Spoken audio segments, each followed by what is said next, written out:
Dans très exactement 2 mois, après les élections européennes, ce Parlement accueillera-t-il encore plus de députés d'extrême droite? À l'échelle des nations, la progression en tout cas est visible. Depuis 1 an et demi, la chef du gouvernement italien, jusque dans les couloirs de Bruxelles, entretient le message anti-immigration qui a contribué à la porter à la tête de son pays. Objectivement, il existe un risque de voir se déclencher une vague migratoire sans précédent. Une alliance objective avec un autre chef de gouvernement nationaliste qui s'inscrit souvent à l'opposé des positions de l'UE, le Hongrois Viktor Orban. La Hongrie défendra ses frontières, stoppera l'immigration illégale et défendra ses droits et, si nécessaire, contre vous. Robert Fico, le voisin slovaque, ce social-démocrate, a décidé de s'allier à l'extrême droite afin de diriger la coalition au pouvoir.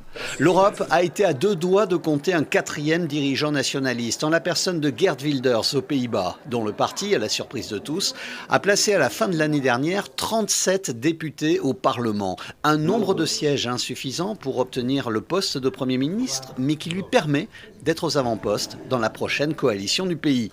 Idem pour le Portugal, qui cette semaine voit accéder au pouvoir une coalition soutenue par l'extrême droite.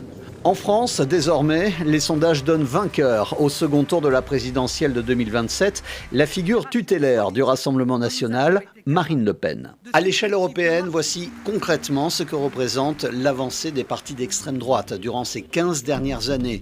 En 2010, les pays du Nord commencent à donner le ton. 5 ans plus tard, des victoires significatives apparaissent. Les années passant, l'ensemble de l'Union européenne est concerné. Aujourd'hui, dans 9 pays de l'Union européenne, des formations identitaires ont franchi la barre des 20% lors des dernières législatives. Des personnes qui vont voter pour ces formations parce qu'elles sont séduites par leur programme en matière migratoire, identitaire, sécuritaire, qu'on perçoit bien au niveau européen, de manière globale, générale, qu'il y a une méfiance de plus en plus croissante qui s'exprime à l'encontre du fonctionnement actuelle de la démocratie, et ça se traduit typiquement par un vote en faveur de formations dites anti-système d'extrême droite. Un troisième facteur peut-être est aussi lié aux stratégies développées par ces formations elles-mêmes, qui peut être qualifiée de formation, de stratégie de dédiabolisation. Aujourd'hui, l'extrême droite dirige ou est membre d'une coalition de gouvernement dans 7 des 27 pays de l'UE. En vue du scrutin européen en juin prochain, le parti allemand AfD est en 2e position dans les sondages. En France, le Rassemblement national occupe la 1re place. Même divisé, les partis nationalistes européens devraient en juin prochain gagner de nouveaux sièges et changer les rapports de force.